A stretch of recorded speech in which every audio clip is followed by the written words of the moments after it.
सही कहा। थोड़ा सा पहले स्टैंड नीचे करो, उसके बाद लेवल करो कब। अच्छा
हल हल हल हल हल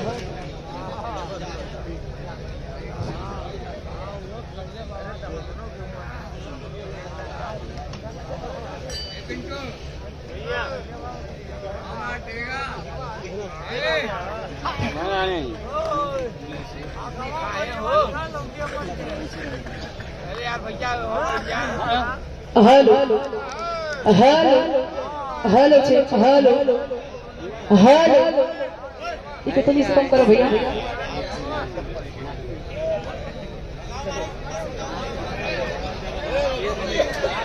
अभी बैठो यार, बढ़ जा भैया,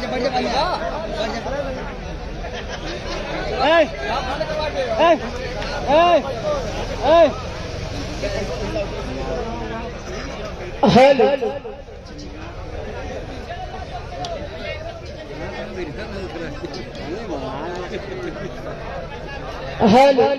hello hello check hello hello hello check hello hello hello hello check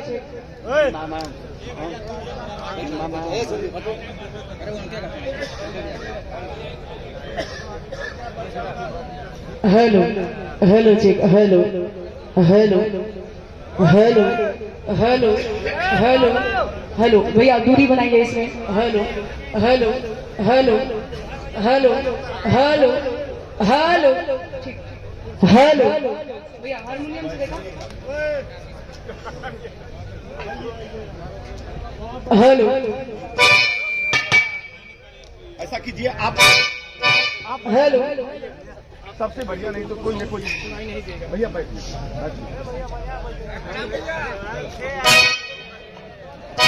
hello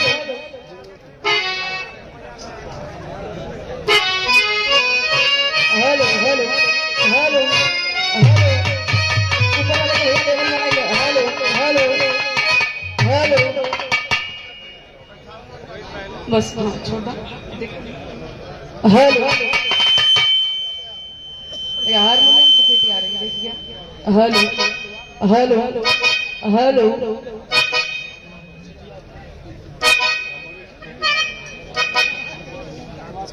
hello भैया ऊपर वाला ठीक हो गई बा।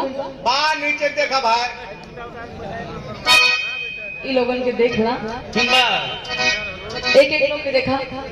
हारमोनियम देखा भैया पहले हारमोनियम।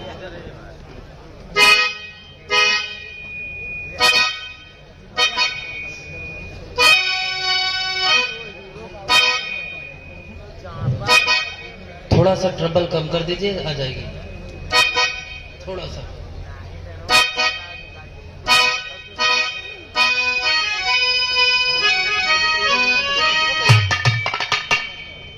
हेलो ढोलक पे देखिए आप, ढोलक का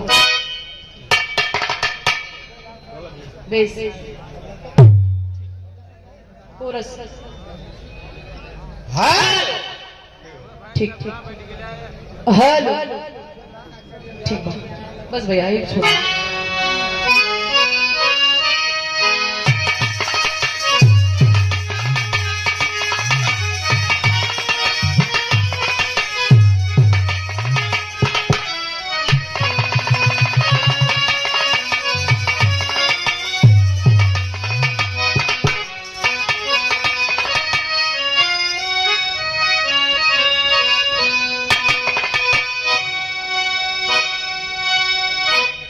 सतगुरु स्वामी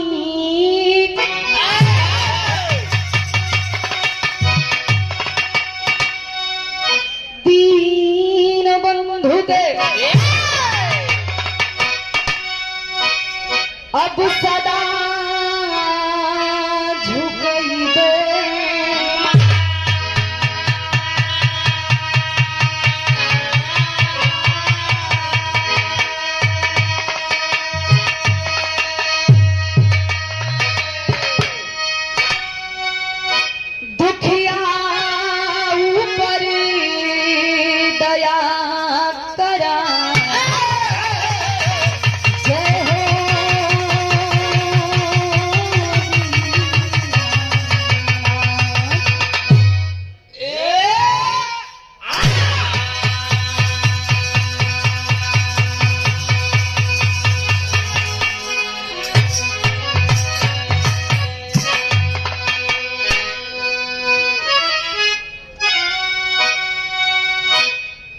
अगर विलंब है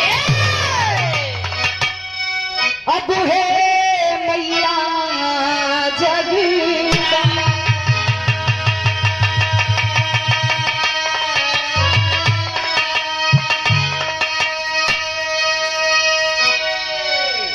कि तब तक आए संभारिए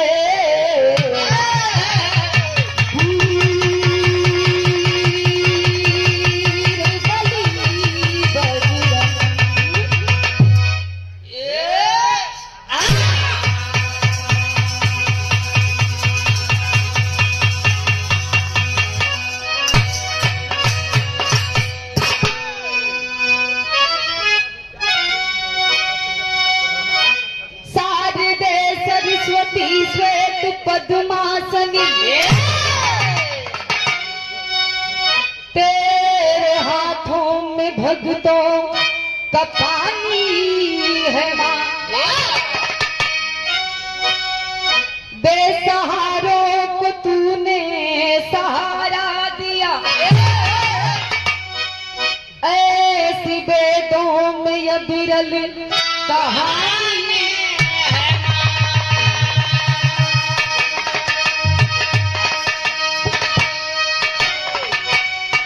आज तरुणी भंवर बीच उलझी हुई पार कर दे ये मौसम तूफानी है।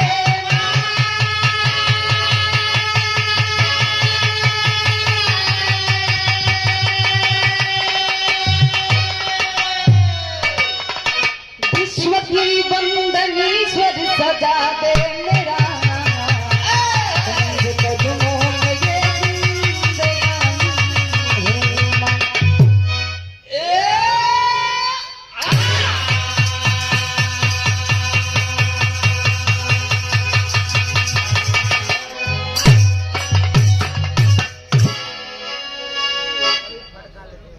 हेलो सर्वप्रथम ऐतिहासिक धरती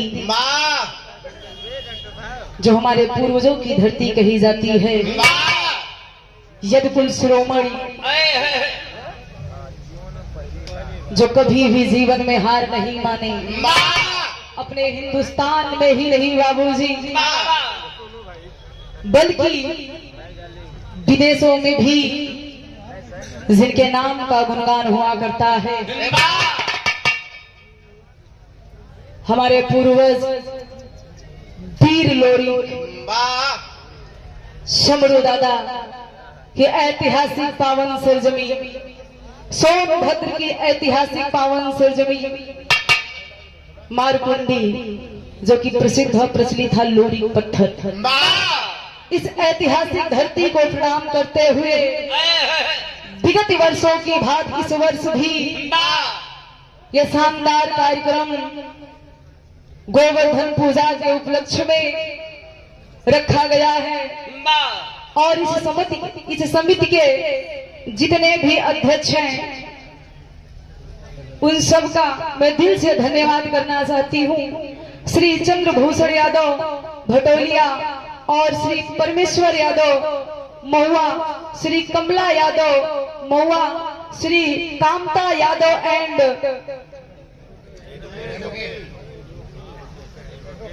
कामता यादव एडवोकेट और श्री डॉक्टर लाल व्रत यादव, श्री जगनारायण यादव, श्री ओम प्रकाश यादव, श्री दयाराम यादव एडवोकेट, श्री अमरनाथ यादव, श्री गौतम यादव, श्री इंद्रजीत उर्फ पप्पू है भैया ना, पप्पू, जितने भी इस कमेटी के अध्यक्ष हैं, पूजा समिति के अध्यक्ष हैं, सदस्य हैं, हम उनको दिल की गहराइयों से धन्यवाद करना चाहते हैं और हाथ जोड़ के पहले की प्रणाम आशीर्वाद की प्रतीक्षा बा।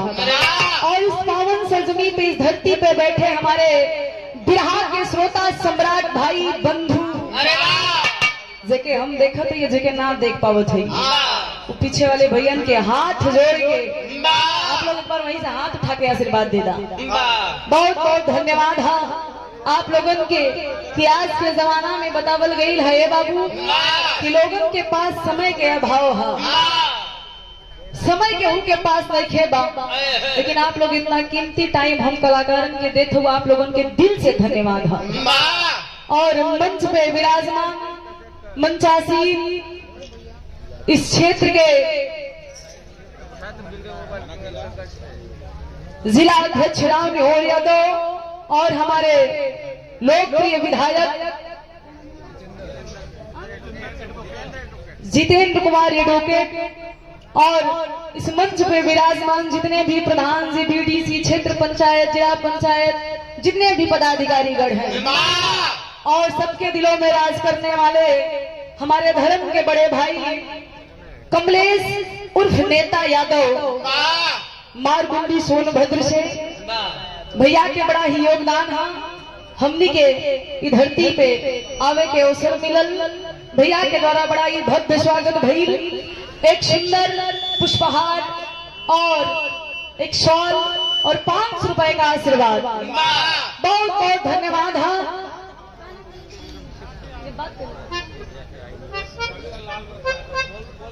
डॉक्टर लाल व्रत यादव, उनके भी बहुत बहुत धन्यवाद।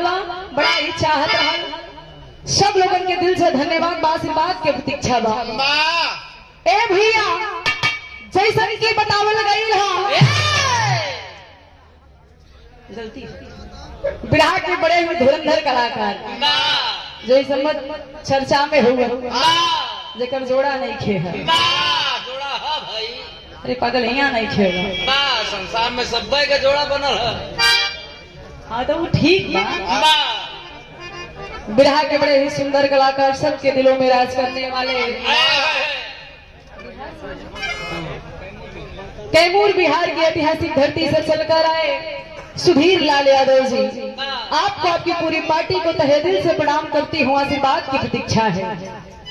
जैसे कि बतावल गई कोनो भी शुभ कार्य करे से पहले अपना अपना सामान चेक करते हैं। चेक करना भाई ठिकाई ला मास्टर के सिटी दे दो। तो आप लोग बुरा मत मन, यहाँ सामान के मतलब जो स्टैंड लगल है भैया के साउंड एक नंबर है। एसी बोर्ड इनका इनके घरे है तो के कैसे पता भाई हमारे साढ़ू लगलन। बाप रे बाप, ये प्रतापगढ़ से अवध हो सोनभद्र की धरती बनकर साढ़ुआन हो गई। कहीं भी हो सकेला, देखा भैया हमारी रिश्तेदारी करत हो मेरे पास। अच्छा, बहुत बढ़िया बा, मालिक कर यही तरह बजत रहे, बहुत सुंदर। हाँ, लेकिन हम बताइए ना अपने हिंदुस्तान के प्रथा, कोई भी शुभ कार्य करने से पहले लोग अपने आराध्य को मनचाहा देवी देवता को मनाते हैं। जैसा कि बतावल गई है भैया, सिटी बराबर ले था, सिटी बहुत खतरनाक है। कहियो कहियो मार करावे ले नहीं तो यहाँ मार मत कराओ भैया। बा धन के चाहे वाला माई लक्ष्मी के आराधना वंदना करेलन और बल के चाहे वाला बजरंगबली के पूजा अर्चना वंदना करेलन। चाहे गवैया हो, चाहे बजवैया हो, चाहे पढ़वैया हो, चाहे लिखवैया हो, हेलो हर कोई के लिए ज्योति जी हम लोगों के बीच में हम लोगों के बड़े हमें प्रिय सांसद आदरणीय श्री छोटेलाल खरवार जी का आगमन हो चुका है। हम अपने कमेटी के सभी साथियों से चाहेंगे कि आदरणीय हमारे लोकप्रिय सांसद जी का मंच पे स्वागत करें। बहुत ही सुंदर कलाकार रहे हैं ज्योति जी हमारे सांसद जी। अब आप लोग इच्छा होगी तो जो चाहे इनसे करा सकते हैं, कोई दिक्कत नहीं है। बजवा भी सकते हैं और गवा भी सकते हैं। जोरदार ताली बजा के माननीय सांसद जी का आप सभी लोग स्वागत करें।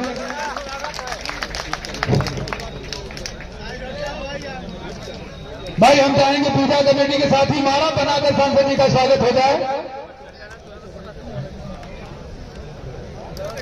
ले ले कुर्बाना ले जा गमछा ले।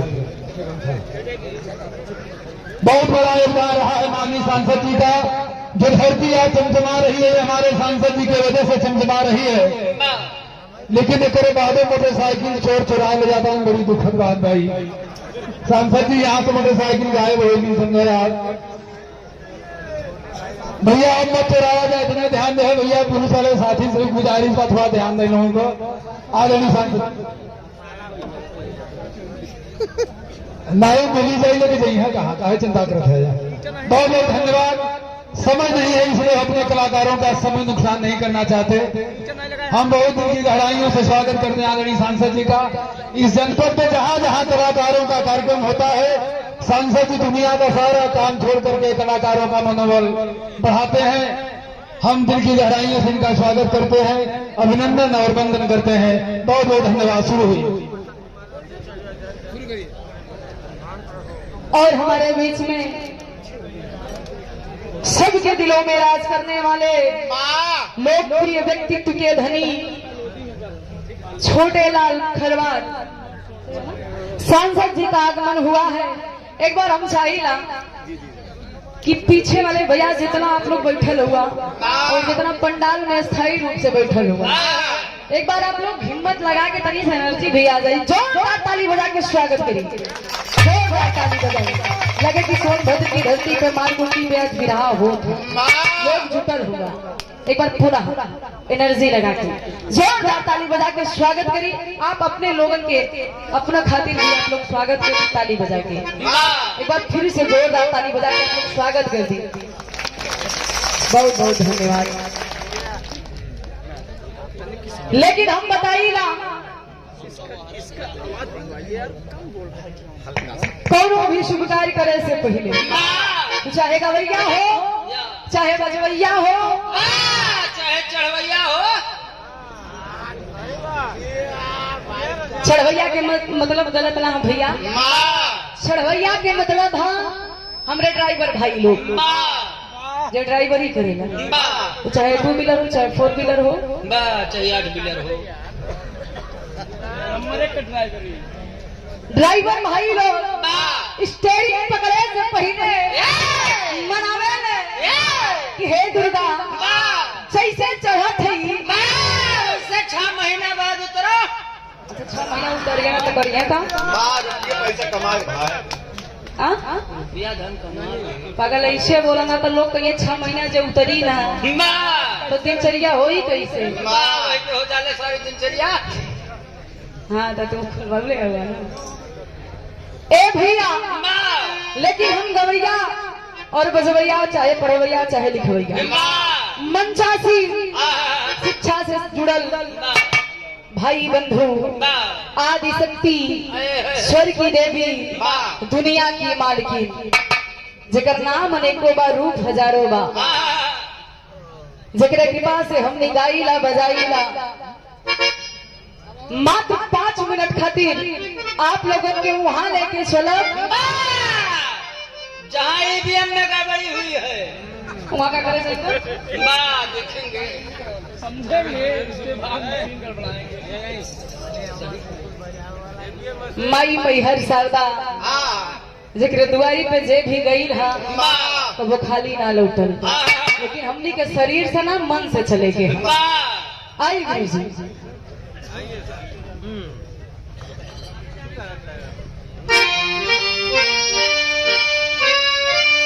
जियो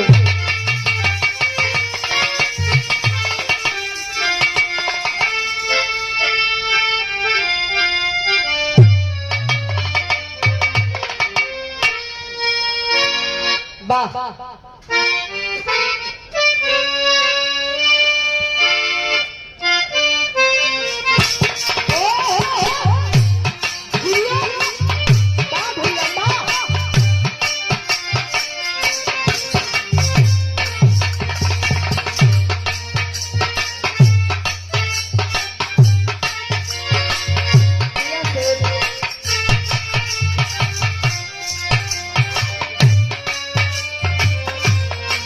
देखा सम्मान मिलल हा बिराह के इतना चहेता हो कि हम मंच पे आके बैठली तबे से भैया के नाला नोट अंदर ना जात रहे, पहली बार भाग के आवत रहे।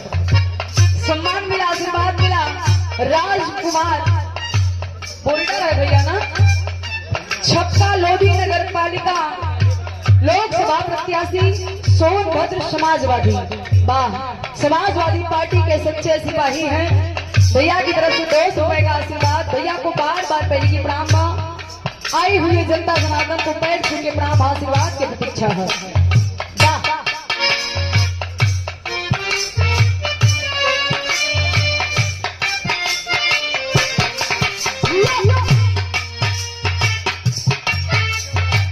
क्या बात है।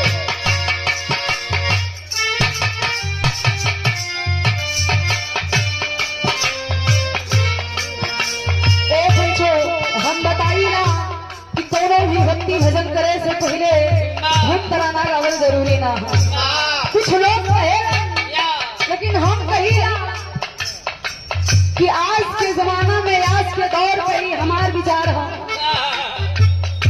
कि अगर वंदना के पहले तरज ना बतावल गई तो लोग यह सोचे हैं कि गीत आवत रहो लेकिन के तरज ना मालूम रहेगा। जरूरत है, जरूरी हुई बात। गीत ये संकेत हमारे गुरु जी कैलन, कोनो दुल्हन के दुल्हा, कोनो मेहरारू के मर्द परदेश है। अच्छा, जब मर्द परदेश जाला तो भैया मेहरारू की बड़ी तकलीफ होला। मेहरारू की तकलीफ ये आवे वाली ठंडी के महीना चलत रहे। दुल्हनिया कहे जब से तू बहरी चल गई होगा तब से नाला हमार यार पता ही सूखा था बड़ा देश है। नहीं दुल्हन कहे का कहे गुरु जी,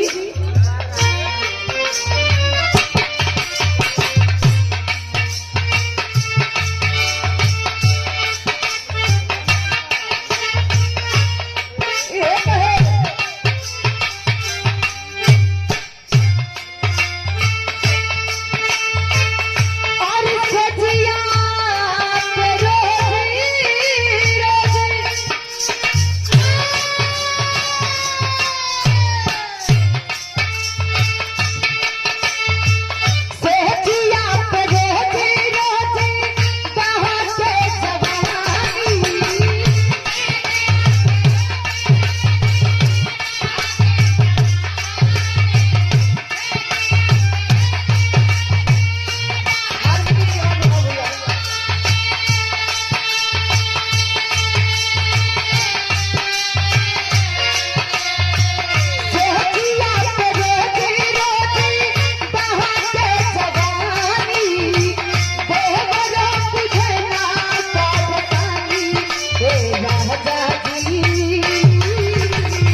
पे जाके पीड़ा वादनी माई से अर्जी लगावे कि माई आप ही गवावे लू आप ही बजवावे लू आप चाहे लू गाईला आज चाहे लू तो बजवाईला आज भी जरूरत बा इ पिटिया के अर्जी सुना कहे का कहे गुरुजी